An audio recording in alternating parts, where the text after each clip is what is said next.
morning, YouTube. It's Atticus. I hope everybody's well. I am back with you with quite possibly my favorite Vampire Coast game that I've ever played. So, yeah, you guys ever have those games where just everything goes according to plan? Well, this was one of them. This was a really cool Vampire Coast game. I'm really excited to show you guys this one. And today we're fighting Archaon. What did I say Kolic for? The Ever-Chosen is meeting Aranessa Salt Spire, guys. So let's go ahead and jump into the builds, guys, because this is an exciting one. And I'm really kind of proud of this build. So for my lore, guys, we've taken Aranessa Salt Spire on foot, and I figured, what is the number one advantage to doing that? Well, she has a ability which gives all surrounding units anti-large.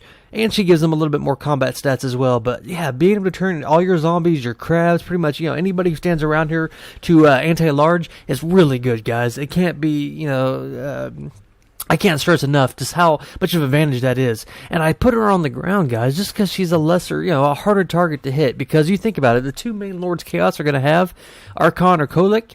Yeah, normally if she was up on the crab, she'd get spanked. But being on the ground, she's going to be a lot more mobile. She won't suffer anti-large attacks. And if she does get knocked down, well, then the enemy can't hit her. So, yeah, I love her on the ground, guys. I'm going to have all her abilities. We have the snare net. We have the damage resistance. We have the all hands ahoy. So, yeah, she's just going to be really powerful. For my front line, guys, we have, zombie pirate deckhand mobs. And, yeah, these guys are just a hold. They're not going to be killing anything. We have other units for that. But, yeah, we just need them to hold. You can also see, guys, we brought the dreaded dual bloated corpse, man. We have two of those. So I have one over here, one over here. And I'm going to hopefully be able to soften up some marauders, some forsaken, and things like that. You can see, big, nasty-looking bloated monstrosity. Is that the word? For my secondary line, guys, so I have a unit to hold. Now I need something that's going to be able to do a little bit of damage, and that's what the animated Hulks are. And I feel like a lot of people don't really pick these guys, but if you look at them, dude, they have 110 strength with armor piercing and a bonus versus infantry. So, yeah, they are pretty good. We also have, where's it at? Right here. 2 units of the deck droppers, and these are not the armor piercing one, guys, because if you think about it, what is the way Chaos is going to be able to counter your units? Well, it's going to be through their Marauder Horsemasters and, throwing axes and things like that. Well, they don't have any armor, so I find it, it's always better to take the deck droppers to counter these kind of things, because for one, they can fire while moving, and for two, yeah, they're a lot cheaper, so you're going to be able to field more. And you can see my opponent does have a unit of throwing axes here, guys, and, these Deck droppers are going to be good at doing with Chaos Warhounds that have low armor, Trolls that have low armor. Even Forsaken could do damage, guys. Let's look at the armor of a Shaggoth right here, guys. So just to get a little perspective. So 70 armor. So yeah, even those are going to be able to hit. I also have Queen Bess, ladies and gentlemen, Queen Bess. And supporting the Queen Bess, we have a Gunnery Right on top of the crab. And the reason I did that is because I need something that's going to be able to block the pressure that he's inevitably going to send trying to shut that thing down. And you can also see, guys, I have Lamprey's Revenge. So, yeah, these have regeneration, and they have a lot of mass. And, yeah, their whole role is to keep, Warhounds and things like that from getting into the back, to block them up, not necessarily kill them, but just to keep this thing alive. It's a huge investment, but if I can do it, I'm going to destroy all these Chaos, units, infantry units. Also, my favorite Vampire Coast unit, Regiment of Renown unit, the Black Spot. And yeah, they had the anti-large, which makes them really cool, and armor piercing both from afar and up close. You can see over here, guys, I have another unit deck dropper. So yeah, I have 3 total. So that's my build, guys. We have something to hold them in place. We're going to be pounding them with artillery. We're going to be dealing with, Horsemasters, Chaos Spawn, Chaos Hounds, everything with the deck droppers. So you kind of got an idea for my build. As for my opponent, the Never-Chosen, who is really scary in this matchup since he has Laura Fire. He's going to be able to deal with ethereal units. He's going to have, DPS spells. And, yeah, he just has really scary combat stats. But Aranessa has an advantage. She's, anti-large. So my opponent has a front line of Chaos Marauders. He also has a unit of, Chaos Warriors of Great Weapons. So these are just to deal with, Depth Guard and things like that. He also has a unit of Forsaken here somewhere. Where are they? Oh, yeah, right here. So he has 2 units of Forsaken, which is really smart. They will absolutely just shred through zombies and things like that. Opponent also has some Chaos Spawn, which I do like in this matchup since they're unbreakable. They're going to be able to, just really chew through the the infantry of the zombies pretty quickly. My opponent did bring a Shaggoth as well, which is going to be dealing with any not constructs, but any large targets and things like that I might have. And yeah, Aspiring Champion just for the leadership buff that these guys give. You can see he also has 2 units of Chaos Warhounds, guys. So that's the build. Let's go ahead and just jump into it here. Sorry, I got a little bit distracted. So yeah, right off the bat, as I like to say, my opponent's going to start pressuring with these Marauder Horsemen with throwing axes, but immediately I'm just going to start sending my deck droppers in to start screening them. You can see Queen Bess is going to get her first shot off, guys, and we're immediately going to focus on these Chaos Warriors with great weapons, since they are the most dangerous target that my opponent has. So there goes the first shot, a direct hit, guys. We're going to do some pretty good damage. It's going to slow him down. You can see my opponent is, being forced to have to really fastly, advance on my army. And look, this is what I was talking about, guys. The throwing axes are just so outclassed by these deck droppers, not the armor-piercing ones, just the normal ones. And it's keeping him screened out. You can see my opponent does have some units that are coming through the trees, and he's going to try to pressure my back line with it. Same with over here, guys, but that's what we have all these crabs for. These crabs are going to be, doing some interference. You can see Queen Bess is going to get another hit. This one was a kind of a miss, but yeah, we're slowing him down. We've already got him down to half health, and yeah, the plan is working. Over here, you can see that the hounds now have gotten into position, guys, but I have my crabs here just waiting, so we're just being patient. We're just trying to screen out these throwing axes. The only thing that these things can really do a lot of damage to would be like my crabs. It can even focus fire Queen Bess, so we just need to keep that from getting in up close. You can see we're going to get another Queen Bess hit. We're going to see where it lands at. Ooh, direct hit right in the middle. Just going to destroy those units. And yeah, there's not a more satisfying artillery unit in the game than Queen Bess. It is just so much fun to watch. Over here, guys, you can see that the trap has been sprung. My opponent's going to send the Chaos Warhounds up forward. But yeah, they're going to get trapped on the black spot. And yeah, they are anti-large, but the Chaos Hounds are small. You can see my opponent is going to try to get these units in, but I'm going to, just at the last moment, get my crabs. Let's go and just slow it down for 1 second here so I don't miss anything. You can see I am going to get my crabs to block them just in time, guys. And these Lamprey's Revenge will be able to just shut them down, so quick. Over here, you can see that the 3 units of deck droppers are going to be able to provide some support on these Chaos Warhounds. And it's really important to him to try to shut that unit down, guys, because my front line will hold him forever. Over here, you can see that the front lines have collided. My opponent was able to block the bloated corpses. I wasn't able to get any value out of them. I'm sorry that I missed that. So let's go ahead and just start the match here, guys, so get it back into normal speed. So yeah, you can see the Forsaken are dealing with the animated hawks. But yeah, this is what the animated hawks excel at, guys. They'll be able to really deal with the Forsaken, no matter how, even though they are very powerful. You can see Chaos Spawner being able to get around the side here. But we have a lot of units, guys, that can actually protect that. And you can see that the Chaos Warhounds are going to be repelled on both sides.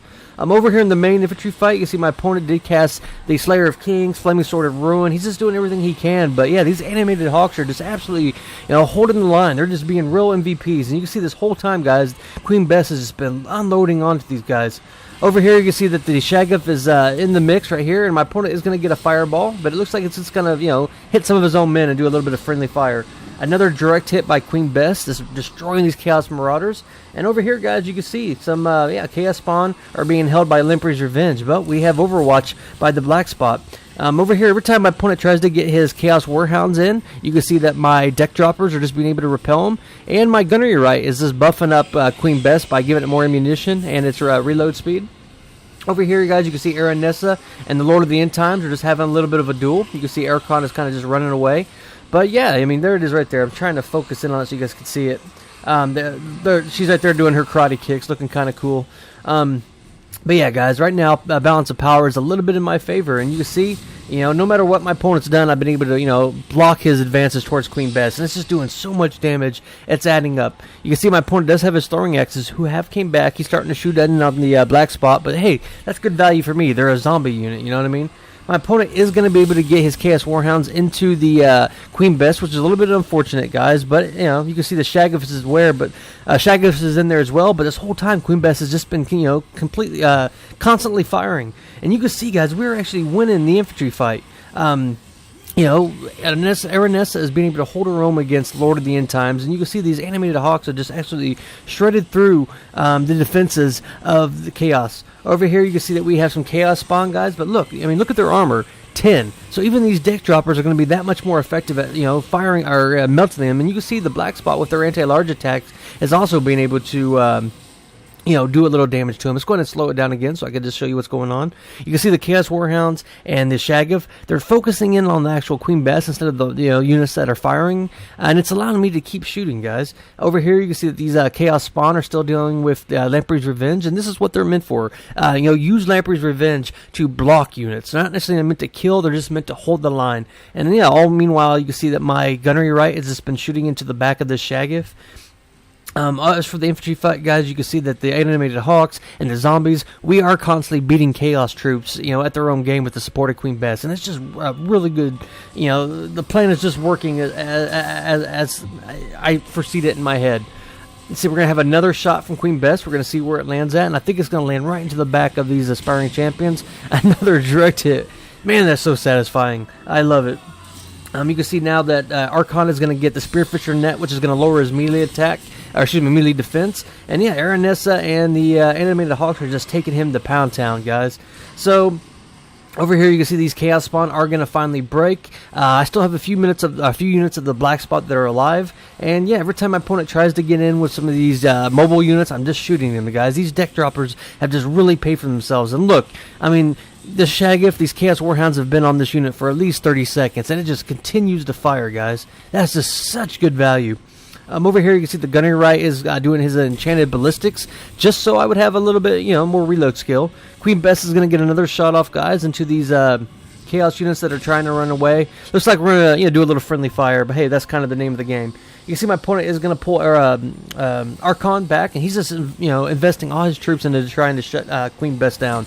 Over here, you can see that all my troops, now that we've won the front line, we've completely destroyed them. We are going to start sending my troops now to try to deal with Archaon, and we're going to have another shot, one more in Defiance, right into those Chaos Warriors. Pretty much, just an FU, stay out of, get off my lawn kind of thing. Over here, guys, you can see, this is a waste of money. He spent all this money for this shack of 2,000 points in the whole game. He's just been trying to shut down Queen Bess, who was pretty much able to get all his ammunition off. You can see now we've dealt with all his remaining units. I'm going to turn my Lamprey's Revenge, and we're just going to invest all our troops into dealing with the Shaggoth and Archaon and the Poison Hounds. And you can see, guys, balance of power is really strong in my favor. But Aranessa is just such a beast. She's fighting really good. You can see with the deck droppers here on the top, supporting, we're just breaking the leadership of the Shaggoth, guys.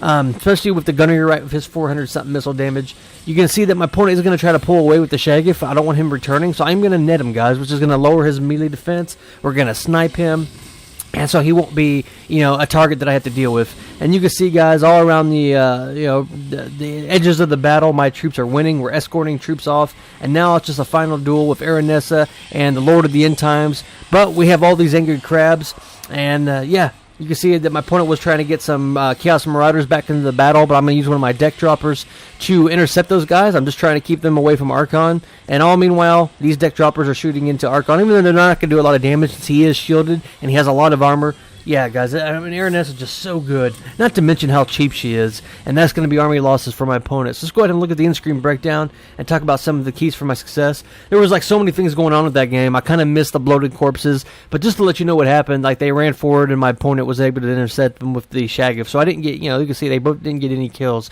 But I wanted to show you, mainly the Queen Bess, and I wanted to show you that defense of how I protected it, since that was the most pivotal thing in this game. And also show you the combat potential of Aranessa Saltspire. She was able to deal with the the Ever-Chosen, the Never-Chosen. So yeah, the way it worked, guys, the zombies held things in place. The animated hawks, if you look at them, 4569 is nothing to scoff at. Queen Bess 135. But yeah, Lamprey's Revenge, guys. They are a holding unit. I pretty much always recommend it. If you're going to take a really important artillery piece, bring Lamprey's Revenge.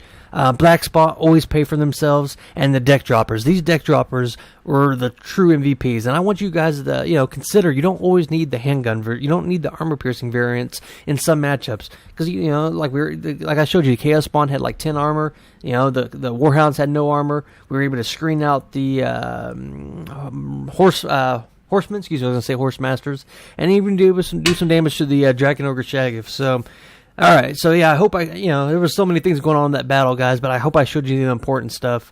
So yeah, good game to Mr. Singly. This was a good build. It's just, we were just prepared for it, is I guess what I'll say. So it's Atticus. I hope you guys enjoyed that Vampire Coast game, and stay tuned for more content. Alright, guys, see you later.